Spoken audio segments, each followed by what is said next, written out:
एक बार की बात है, एक राजा शिकार करने के उद्देश्य से अपना काफिला लेकर एक जंगल से गुजर रहा था। दूर दूर तक राजा को कोई भी शिकार नहीं नजर आ रहा था। शिकार की तलाश में वह घूमते घूमते एक बहुत ही घनघोर जंगल में जा पहुँचे। राजा अभी थोड़ी ही दूर चले थे कि उन्हें उस जंगल में डाकुओं के छिपने की एक जगह नजर आई। जैसे ही राजा अपने काफिले के साथ उस स्थान के नज़दीक जाकर पहुँचे तो पेड़ पर एक तोता बैठा हुआ था।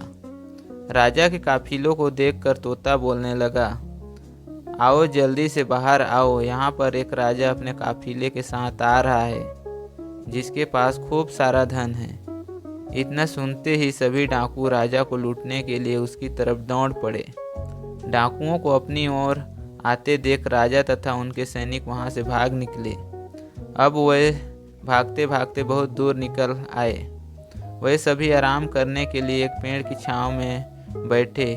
जैसे ही वे सभी लोग पेड़ के नीचे बैठे तो पेड़ पर बैठा तोता बोला, आइए राजन, हमारे साधु की कुटिया में आपका बहुत बहुत स्वागत है। कुटिया के अंदर पधारिए, जल पान ग्रहण करके विश्राम कीजिए।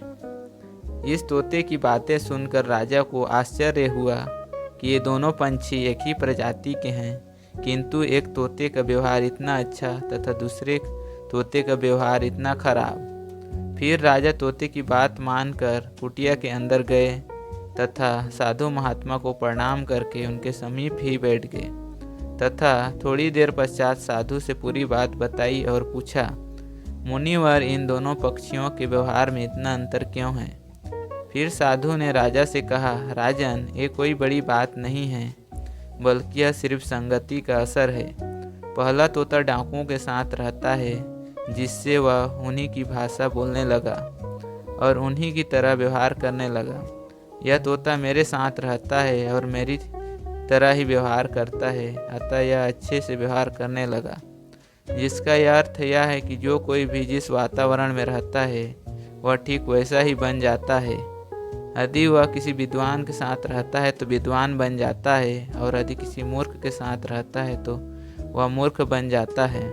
अतः सदैव ही हमें सोच समझकर हमें संगति करना चाहिए कि विद्वान बनना है या बेईमान। अगर आपको कहानी अच्छी लगती है तो इस कहानी को लाइक करें तथा इसी तरह के और नए नए कहानी देखने सुनने के लिए हमारे YouTube चैनल को सब्सक्राइब करें। इस कहानी को पूरा देखने के लिए आपको तहे दिल से धन्यवाद।